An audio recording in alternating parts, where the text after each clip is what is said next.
Hey guys, welcome back हो गया है चैनल पर। तो बात करेंगे हम इस कमेंट के बारे में। तो ये कमेंट है एक लेडी का आया हुआ था, रेडिट लेडी के बारे में। मैंने कहा था ना दूसरी पॉडकास्ट में हम बनाएंगे, तो उसी में एक ये कमेंट था। ये कमेंट मैंने स्क्रीनशॉट लिया था, तो जिसके अंदर ये था, पहले तो उनको रेस्ट इन पीस कहा गया कि भाई जो भी आपके मतलब नानी और माँ के साथ हुआ है उसके लिए रेस्ट इन पीस।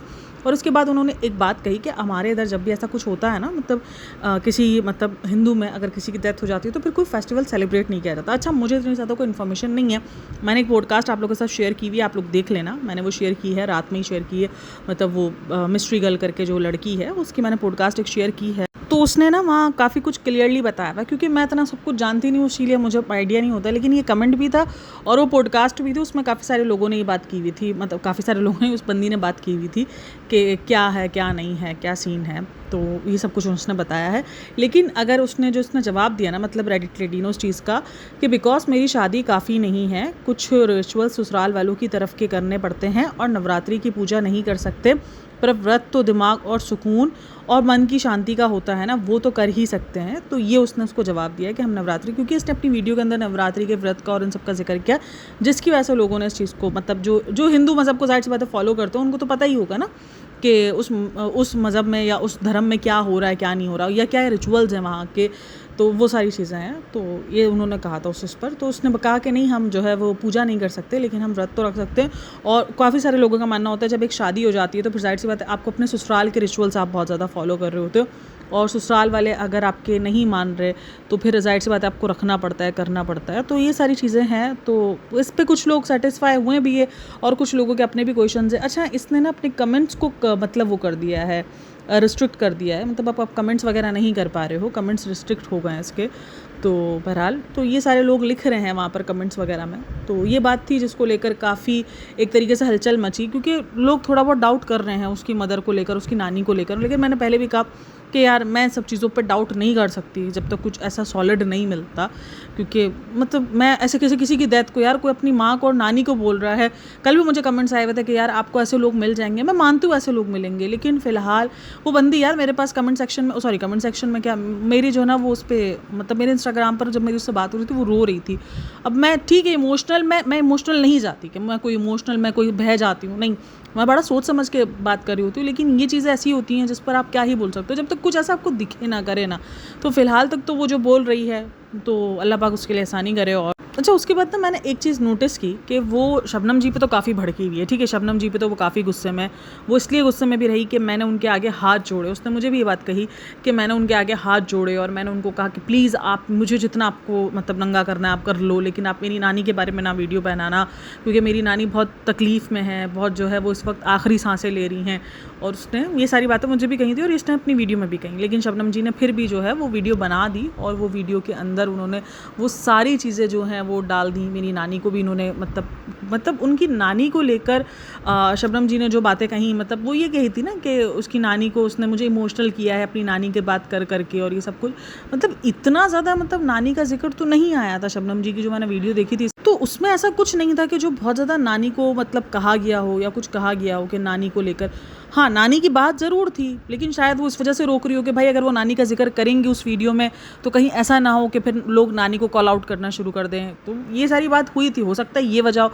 बट अगर उन्होंने शबनम जी ने कोई और 2-4 वीडियोज़ बना, क्योंकि मैंने आपको बताया मैं सारी वीडियोज़ नहीं देखती, तो इसलिए मुझे आइडिया नहीं, इसीलिए मैं आप लोग के लिए क्वेश्चन छोड़ देती हूँ कि अगर आप लोग क्योंकि देखते होगे तो आप लोग मुझे कमेंट, जो भी जिसने भी, बहुत सारे लोग कमेंट्स कर रहे होते हैं, तो उसमें कोई भी अगर किसी ने भी देखा हो तो वो बता देना कि यार हाँ देखो ये बात हुई थी नानी को लेकर। अब आप लोग बोलोगे तुम देख कर आओ, यार मैं इतनी ज़्यादा वीडियोज़ नहीं देख सकती, इसीलिए जहाँ मुझे कोई क्वेश्चन लगता है ना मैं आप लोग को दे देती हूँ, भाई ये क्वेश्चन का आंसर खुद मुझे बता देना कमेंट सेक्शन में। तो ये सीन होता है। तो बहरहाल वो शबनम जी पे काफ़ी जो है ना वो गुस्से में बोल लो या वो दुख ही बोल लो, वो बहुत ज़्यादा शबनम जी पे थी। हालांकि देखा जाए तो नेहा ने भी उसको बहुत बुरे तरीके से, एक तरीके से एक्सपोज ही कह लो वो कर दिया उसने, कि भाई कोई ऐसा थ्रेट वगैरह नहीं दिया है, कुछ ऐसा नहीं दिया है। तो इस तरीके से नेहा ने भी उसको मतलब एक्सपोज कर दिया। बट वो नेहा को लेकर इतना ज़्यादा नहीं थी, वो नेहा को लेकर अभी भी अगर मगर कर रही थी कि अभी तो मैंने उतने प्रूफ्स भेजे नहीं थे, अभी तो बाकी थे, और ये सारी चीज़ें। अच्छा, उसने जो है वो जो उसने प्राइवेट पार्ट्स की नहीं, जो पिक्चर्स बोल रहे हैं कि उसने भेजी थी आज की चर्चा को, तो उसमें भी काफ़ी सारे सवाल उठे। तो उसने ये सामने से क्वेश्चन किया कि मैंने भेजी तो आपने देखी को। यार ये बच्चों वाली लड़ाई है जो ये सब चल रहा है, मतलब कि बच्चों वाली लड़ाई। और अच्छा, यहाँ पर काफ़ी सारे लोगों को ये फील हो रहा है अब भी कि ये दीपिका कक्कर का पीआर है, क्योंकि इसने क्या करा है, आते ही पॉडकास्टर वर्सेस पॉडकास्टर्स करना शुरू कर दिया है। अब ये पॉडकास्टर्स वर्सेस पॉडकास्टर हो रहा है या ये कुछ और साजिश है, पता नहीं क्या है, या ये बंदी रियल है जो सच बोल रही है, कुछ भी मतलब बहुत सारी बातें मिक्सअप हो गई हैं। अब ज़्यादातर लोगों को ये दीपिका की पीआर लग रही है, क्योंकि लग रहा है कि भाई ये पॉडकास्टर्स को डाउन करना चाह रही है, क्योंकि जो इब्राहिम फैमिली के अगेंस्ट पॉडकास्ट बना रही है उनको आपस में लड़वा रही है। देखो, अगर वो उनको आपस में लड़वा भी रही है तो मुझे तो नहीं लगता कि इसमें कोई ऐसा कोई फ़ायदा होना है, क्योंकि सब अपने अपने काम पर एक आध दिन बाद लग ही जाएंगे। या तो फिर देखो ये हो सकता है सीन कि सब लड़ना शुरू हो जाए तो लोगों का भरोसा हट जाए ना, कि भाई ये देखो ये खुद भी कितने झूठ बोलते हैं। अब पॉडकास्टर से भी भरोसा उठ जाएगा तो लोग उस चीज़ों पर यकीन करना भी छोड़ेंगे, लोग कमेंट्स के अंदर भी लिखना शुरू कर देंगे। आप सबको पता है कि ये चीज़ें इतनी आसानी से भूली नहीं जाती। तो ये सब कुछ चल रहा है, अब देखो कहाँ किस निकल जाता है। या तो फिर ये कुछ और स्टोरी भी हो सकती है कि कोई बिल्कुल कुछ और हो गया जिसको कब्जा ही जमाना हो, या तो ये बंदी सच बोल रही है। तीनों ही सिचुएशंस हैं जो मुझे लग रहा है कि ये तीनों सिचुएशंस मैं आप लोगों के साथ बता दूं। तो ये पॉडकास्टर वर्सेस पॉडकास्टर, फिलहाल तो उसको दीपिका की पीआर कहा जा रहा है, क्योंकि रेडिट पर भी पोस्टें लगी हुई थी जो कि इसी के रेडिट लेडी से थी। अच्छा, उसने ये कहा कि नेहा फैज़ी ये बोल रही है कि ये सब कुछ कैसे हो सकता है, या मैं जो बातें बता रही हूँ वो झूठ है। तो उन्होंने खुद भी तो ये बातें बताई हैं कि सनी के दोस्तों ने जो है वो किसी लड़की के साथ किसी लड़की को शादी करके, वो जो नहीं भी बीच में सनी का दोस्त निकल कर आया था जिसकी कंट्रोवर्सी बनी थी कि उसने उसके साथ शादी करी थी और फिर उसके बाद वो प्रेग्नेंट वगैरह भी थी और उसको छोड़ दिया था। तो वो जो सारे सीन निकल कर आए थे सनी के दोस्तों के, जिसको लेकर सनी को भी बहुत ज़्यादा कॉल आउट किया जा रहा था। और मैंने उस पर भी कहा था कि भाई अगर किसी की गैदरिंग, ठीक है वो बंदे की गैदरिंग बुरी है, ठीक है, लेकिन इसका मतलब ये नहीं है कि उसकी सारी जिम्मेदारी सनी पर चली आती है। उस चीज़ को लेकर लोग जो है वो सनी को बुरा भला कहना शुरू कर दें। हाँ, उसकी गैदरिंग अजीब है वो अलग बात है, लेकिन उसके दोस्त की गुनाहों की सज़ा उसको सनी को नहीं मिलनी चाहिए, वो कहीं से भी नहीं बनता है। तो वो चीज़ अगर आपको याद हो तो मैंने उस चीज़ पर पॉडकास्ट भी बनाई थी। तो इसी का कहा कि उसने भी तो नेहा ने भी तो ये सारी बातें की थी। जब नेहा ने ये सारी बातें की तो लोग यकीन कर लेते हैं, मेरी बात पर यकीन नहीं करते। और नेहा भी तो प्रूफ्स नहीं देती, नेहा भी तो चैट्स वगैरह देती है, या नेहा भी तो सिर्फ अगर वो ये कह रही है कि उसकी नानी को भी मैनिपुलेट कर दिया गया है, तो यहाँ पर इसने ये बात जो कही ना कि मैं भी ये बोल सकती हूँ कि भाई नानी को मैनिपुलेट कर इसकी जो सबा की नानी है उससे इसको मैनिपुलेट किया हो और फिर उनको बुलवा लिया हो। और रही बात आमिर जहांगीर, तो देखो ये बात तो हमने कितनी बार उठाई है कि जो भी प्रूफ वो प्राची को छोड़कर, वो भी प्राची ने वो भी आकर वो बात कही है, सिर्फ एक तरीके से आप कह लो कि सिर्फ मुँह ज़बानी बोला गया है, लेकिन जो मेन प्रूफ्स थे यानी जो आमिर जहांगीर या जो नानी है वो बाद में जाकर वो अजीब से ही साबित हुए हैं ना, कि वो अजीब से ही हैं, वो पैसों के लिए कुछ भी कर सकते हैं, इस तरीके के वो बंदे साबित हुए। खास करके आमिर जहांगीर का जो सच निकल कर आया था, तो वो तो उसके बाद तो आमिर जहांगीर पर लोगों को डाउट ही शुरू हो गया कि भाई ये जो बोल रहा है ये सच बोल रहा है या नहीं बोल रहा।